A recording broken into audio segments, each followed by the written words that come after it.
Hello student, आज हम लोग सीखेंगे विमी सूत्र निकालना, डायमेंशनल फार्मूला बनाना, जो 11th का हमारा टॉपिक है।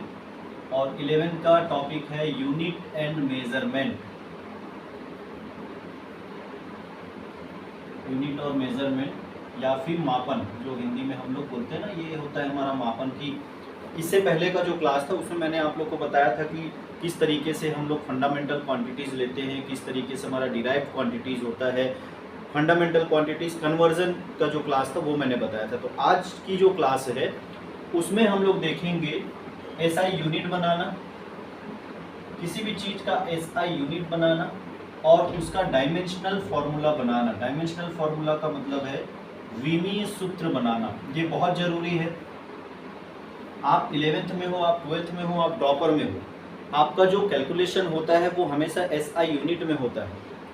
कई बार यूनिट अलग अलग होता है तो कैलकुलेशन करने में थोड़ी दिक्कत होती है। जैसे लेंथ सेंटीमीटर में दे दिया और मास जो है वो किलोग्राम में दे दिया है, द्रव्यमान किलोग्राम में दे दिया है और लंबाई जो है सेंटीमीटर में दे दिया, तो उसमें अलग अलग यूनिट है तो प्रॉब्लम होता है। तो क्या करना है, सारा यूनिट या तो आप पूरा यूनिट सीजीएस में रख लो या तो आप पूरा यूनिट एसआई में रख लो। ठीक है, तो देखते हैं। चलिए पहले एसआई यूनिट हम कैसे बनाएंगे, किसी भी चीज़ का एसआई यूनिट कैसे बनाएंगे। सबसे पहले लेते हैं स्पीड, एक फॉर्मूला। तो यहाँ पे आप जब भी एसआई यूनिट तैयार करोगे, एसआई यूनिट के लिए सबसे ज़रूरी चीज़ होता है फॉर्मूला। आपको उसका फॉर्मूला पता होना चाहिए। यदि आपको फॉर्मूला नहीं पता है तो आप भूल जाओ एसआई यूनिट के बारे में। तो पहला चीज़ है फॉर्मूला पता हो। अब फॉर्मूला पता कैसे चलेगा, फिजिक्स में तो बहुत सारा फॉर्मूला है। तो आप जब जो चीज़ें पढ़ते जाओगे, जैसे आप लोगों ने 9th 10th में जो फार्मूला पढ़ा वो फार्मूला तो याद होगा, एक बार रिकॉल करोगे तो और याद आ जाएगा, कभी कभी भूल जाते हैं। 11th में जब आप शुरू के चैप्टर्स पढ़ते जाओगे तो आपको फार्मूला याद होते जाएगा। तो जब भी आप कोई नया चीज़ पढ़ो, जब भी उसका फार्मूला जब हम डिराइव करें तो उसका एसआई यूनिट वहीं पे लिखो, डायमेंशनल फार्मूला आप वहीं पे उसका बना लो। तो ये दो चीज़, तो आज की क्लास में हम यही सीखने वाले हैं कि हम एसआई यूनिट कैसे बनाएं और डायमेंशनल फार्मूला कैसे बनाएं। ठीक, जैसे स्पीड इज इक्वल टू है डिस्टेंस अपॉन टाइम। हमको यदि स्पीड कैलकुलेट करना है तो स्पीड कैलकुलेट कैसे करेंगे, कितना डिस्टेंस है। अब डिस्टेंस होता है हमारा मीटर में, टाइम हमारा होता है सेकेंड में, तो ये बन गया इसका SI unit metre per second. अब इस एसआई यूनिट को मान लो कन्वर्ट करना है सीजीएस यूनिट। कभी कभी ज़रूरत पड़ जाता है कि सीजीएस यूनिट में कन्वर्ट करो, या कई बार ऐसा होता है कि हमको किलोमीटर पर आवर में दिया होता है। खास तौर पे जो क्वेश्चन होता है ना, जहाँ पे स्पीड बहुत ज़्यादा लिया, जैसे ट्रेन की स्पीड है, तो आमतौर पे क्वेश्चन में ट्रेन की स्पीड किलोमीटर पर आवर में दिया रहेगा और हमको कैलकुलेट करना है किसमें, मीटर पर सेकेंड में। समझ में आ रहा है, किलोमीटर पर आवर को आपको बदलना पड़ेगा किसमें, मीटर पर सेकेंड में। हो सकता है कि सेंटीमीटर पर सेकेंड दिया हो, उसको आपको बदलना पड़ेगा मीटर पर सेकंड में। हो सकता है मीटर पर सेकंड दिया हो, उसको आपको बदलना पड़ेगा किलोमीटर पर सेकंड में। तो ये चीज़ें आपको आनी चाहिए। तो देखो, किलोमीटर पर आवर है, किलोमीटर का मतलब हो गया 1000। जैसे n किलोमीटर पर आवर है तो 1000 मीटर डिवाइड बाई 1 आवर में 3600 सेकेंड। इसको जब आप कैंसिल करोगे तो ये आता है 5/18 मीटर पर सेकेंड। ये मैंने पिछली क्लास में भी आपको बताया है, एक बार और मैं बता दूं। तो n किलोमीटर पर आवर है, तो इसका याद रखने का एकदम शॉर्टकट तरीका है n इंटू क्या कर दो 5/18, ये बन गया मीटर पर सेकेंड में। कुछ लोगों को इससे बहुत डर लगता है कि कन्वर्जन कैसे करें। तो जब भी किलोमीटर पर आवर में कोई चीज़ दिया है, मीटर पर सेकेंड में बदलना है, मल्टीप्लाइड कर दो 5/18 मीटर पर सेकेंड। और जब भी जैसे n मीटर पर सेकेंड दिया है, किलोमीटर पर आवर में बदलना है, तो इसको 18/5 किलोमीटर पर आवर कर दो। ऐसा, ये दोनों तरीके हैं और इन दोनों तरीकों से आप कन्वर्जन आराम से कर सकते हो। तो ये हो गया इसका एसआई यूनिट। एसआई यूनिट से यदि अब देखो इसको सीजीएस यूनिट में बदलना है, सेंटीमीटर ग्राम सेकेंड। मीटर मतलब होता है 100 सेंटीमीटर, तो वहीं पे आप इसको 100 सेंटीमीटर पर सेकेंड कर दो, तो ये आ गया आपका 100 सेंटीमीटर पर सेकेंड। देखो ये एसआई यूनिट हुआ हमारा metre per second SI unit, centimetre पर सेकेंड हुआ हमारा सीजीएस यूनिट, एक यूनिट किलोमीटर पर आवर है, लॉन्ग रेंज के लिए आप यूज़ कर सकते हो। किलोमीटर पर आवर में दिया है तो n into 5/18 metre per second ये आप कर सकते हो। n मीटर पर सेकेंड दिया है तो n into 18/5 kilometre per hour में बदलना है, ये कर सकते हो। यहाँ से यहाँ, यहाँ से यहाँ, ये दोनों आना चाहिए। जब भी कैलकुलेशन होता है तो इसकी ज़रूरत आपको पड़ने वाली है, ठीक है। अब यहीं पे स्पीड का एक डायमेंशनल फॉर्मूला हमको जनरेट करना है, इसका वीमी सूत्र। देखो, आप यदि तैयारी कर रहे हो, किसी भी चीज़ की आप तैयारी कर रहे हो, तो आप एनालिसिस उसका करते रहो। होता क्या है कि हम जब पढ़ाई करते हैं तो हम पूरा बुक पढ़ डालते, लेकिन हम उसका एनालिटिकल अप्रोच पता नहीं करते। अधिकतर बच्चों के साथ ऐसा होता है कि जो मैकाले का सिस्टम है हम उसी पे चलते रहते हैं। बुक में लिख दिया है, जैसा लिखा है वैसे ही जब पढ़ लेते हैं, वैसे ही हम याद कर लेते हैं और वैसे ही एग्ज़ाम में छाप के आ जाते हैं। ये सिस्टम आपका काम करेगा यदि आप 11th-12th में हो तो काम करेगा, यदि आप कॉलेज में हो तो भी थोड़ा सा काम कर लेगा। लेकिन जब आप कॉम्पिटिटिव एग्ज़ाम में जाते हो तो ये सिस्टम बिल्कुल काम नहीं करता है। आपको वहाँ पे जाके एनालिटिकल अप्रोच लगाना है। एनालिटिकल अप्रोच मतलब यदि आप स्पीड के बारे में पढ़ रहे हो तो आपको पूरा स्पीड एकदम क्लियर हो जाना चाहिए कि स्पीड क्या है, कैसा है, कौन सा यूनिट होता है, कैसा होता है, क्या डायमेंशनल फॉर्मूला होता है। डिस्टेंस के लिए हम लोग यूज़ करते हैं L, टाइम के लिए हम लोग यूज़ करते हैं T, तो स्पीड के लिए ये हो जाएगा LT-1। 7 फंडामेंटल क्वांटिटीज़ में से, जैसे एक बार फिर मैं बता दूं, एक होता है हमारा द्रव्यमान, एक होता है हमारा लेंथ या फिर जिसको हम लोग लंबाई बोलते हैं, एक होता है हमारा टाइम जिसको हम लोग टाइम बोलते हैं, समय बोलते हैं, एक होता है हमारा टेम्परेचर जिसको हम लोग ताप बोलते हैं, एक होता है हमारा इलेक्ट्रिक करेंट। ये 5 चीज़ का एक मोल ऑफ सब्सटेंस होता है और एक छठवां जो होता है, 7वां, ये इंटेंसिटी ऑफ लाइट। ये तो इसके लिए हम लोग यूज़ करते हैं कैपिटल M, इसके लिए हम लोग यूज़ कर देते हैं L, इसके लिए हम लोग यूज़ करते हैं T, टेम्परेचर के लिए हम लोग यूज़ करते हैं थीटा, इलेक्ट्रिक करंट के लिए हम लोग यूज़ करते हैं A। तो इतनी चीज़ें, इतना डायमेंशनल फॉर्मूला आपको याद आना चाहिए, ठीक है। ये हो गया स्पीड का। अब मान लो फोर्स निकालना है कि फोर्स का SI यूनिट क्या होगा, डायमेंशनल फॉर्मूला क्या होगा। तो फोर्स का SI यूनिट और डायमेंशनल फॉर्मूला बनाना है। तो फोर्स इज इक्वल टू होता है M इंटू A, ये इसका फॉर्मूला है, याद होगा सभी को। F इज इक्वल टू हम लोग लिखते हैं M इंटू A, ये। अब यहाँ पे F is equal to, M होता है किलोग्राम में और एक्सीलरेशन का होता है मीटर पर सेकेंड स्क्वायर। कई लोगों को यहाँ पे कंफ्यूजन होता है कि एक्सीलरेशन का क्या होता है, त्वरण। तो एक्सीलरेशन होता है v/t, v का होता है मीटर पर सेकेंड और टाइम का होता है डिवाइड बाई सेकेंड। तो मीटर ये नीचे आया, स्क्वायरिंग हुआ, तो ये आ गया मीटर पर सेकेंड स्क्वायर। तो एक्सीलरेशन हमको मिला, एक्सीलरेशन क्या मिला, मीटर पर सेकेंड स्क्वायर। तो फोर्स का क्या बन गया, kilogram metre per second square, और इसको हम लोग बोलते हैं न्यूटन। यह है फोर्स का एक यूनिट, SI यूनिट। एग्ज़ाम में जब क्वेश्चन आता है तो उसमें से SI यूनिट 4 ऑप्शन होगा, तो उसमें ढूंढना पड़ता है कि इसमें से कौन सा एक फोर्स का यूनिट नहीं है।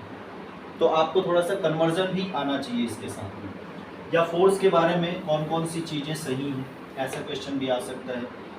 तो kilogram metre per second square, अब इसको हम लोग CGS में बदलते हैं। तो 1 किलोग्राम में कितने ग्राम, 1000 ग्राम। 1 मीटर में कितना सेंटीमीटर, 100 सेंटीमीटर, और सेकेंड तो सेकेंड में ही रहेगा। तो 1 2 3 4 5 10 to the power 5 gram centimetre पर second square, and that is called dyne. इसको हम लोग बोलते हैं डाइन। तो ये फोर्स हो गया 10 to the power 5 dine.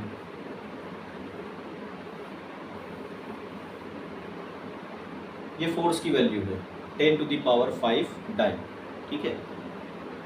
CGS unit force का SI यूनिट होता है न्यूटन, और फोर्स का CGS यूनिट होता है डाइन।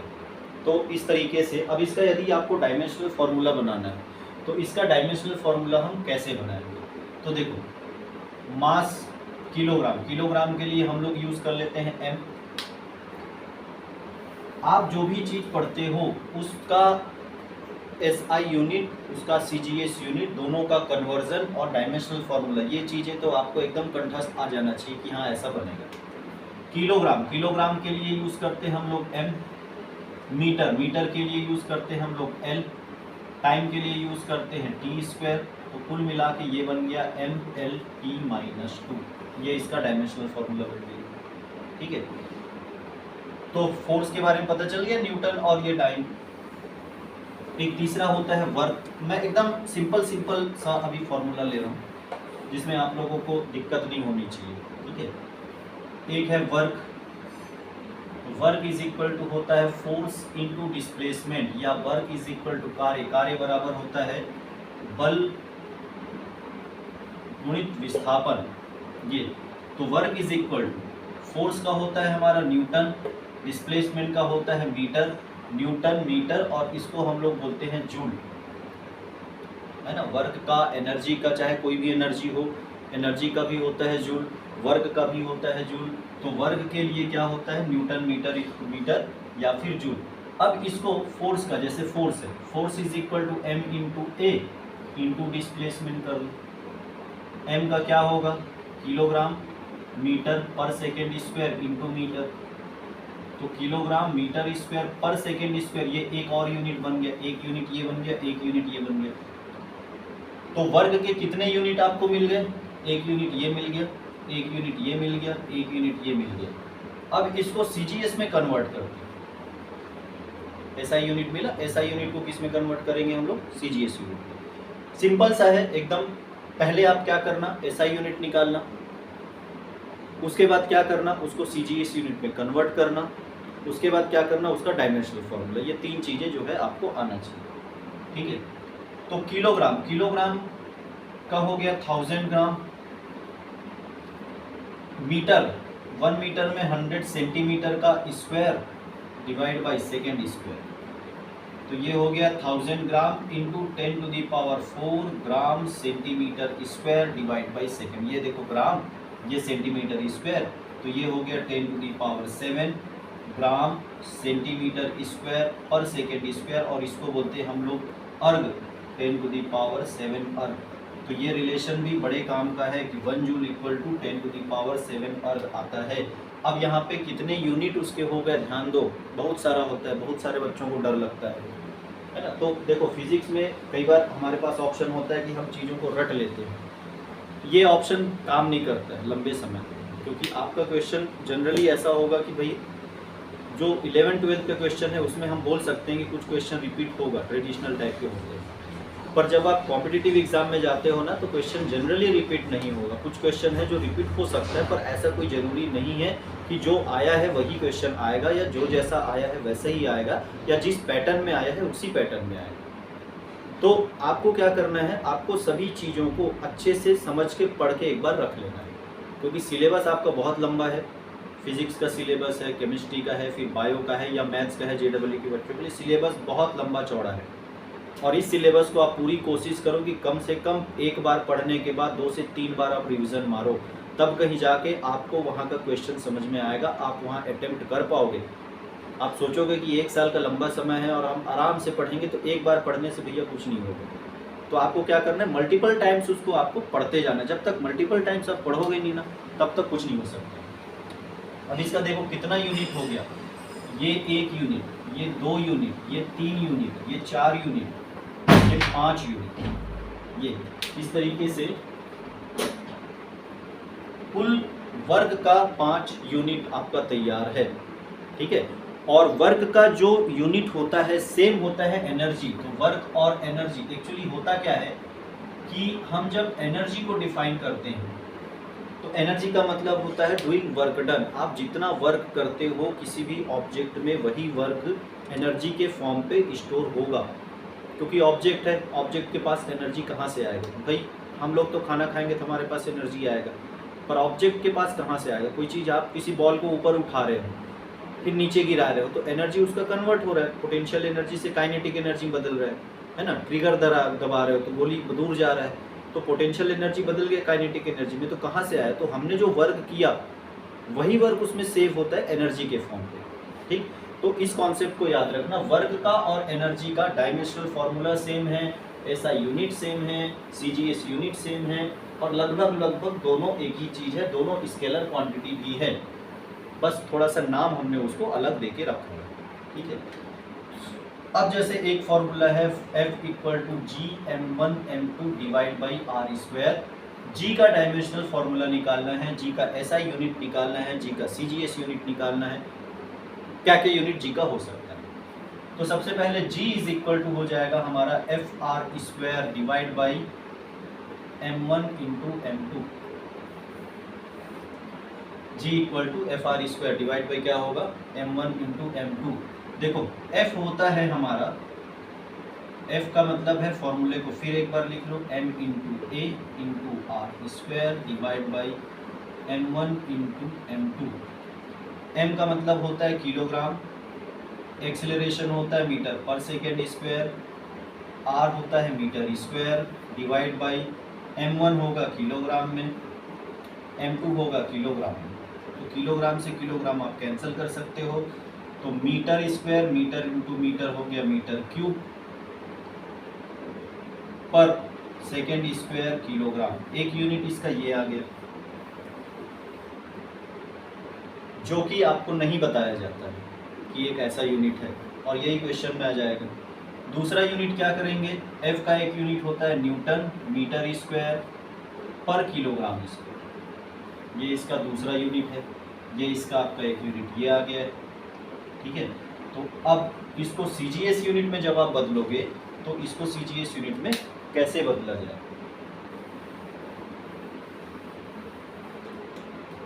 तो G is equal to newton, 1 newton में कितना डाइन 10⁵ डाइन, ठीक है। ये मीटर, 1 मीटर में कितना centimetre 100 centimetre divide by kilogram, 1 kilogram में कितने ग्राम 1000 ग्राम स्क्वायर।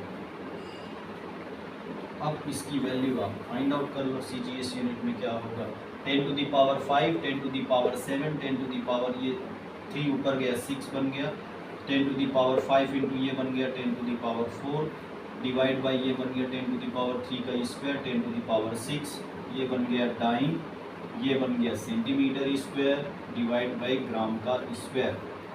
एक यूनिट और बन गया ये आपका सीजीएस यूनिट, 10⁵ प्लस 4 हुआ 9, 9 माइनस 6 हुआ 3, 10⁻³ ऑफ यूनिट। ये है हमारा जी का वैल्यू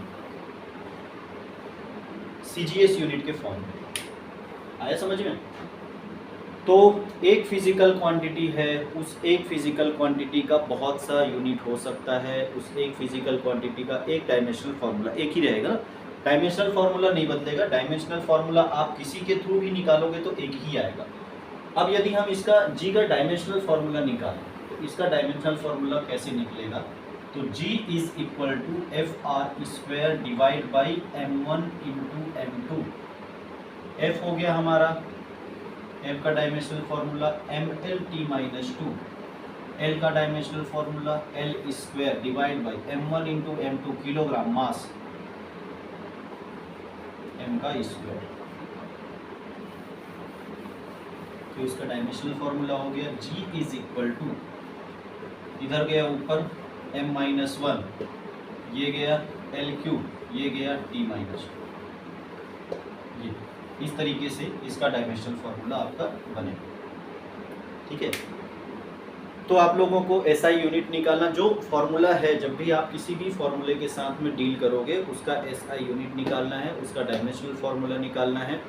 जैसे हम 12th में आते हैं तो 12th में, चलो 12th का एक आध फार्मूला मैं बता दूं।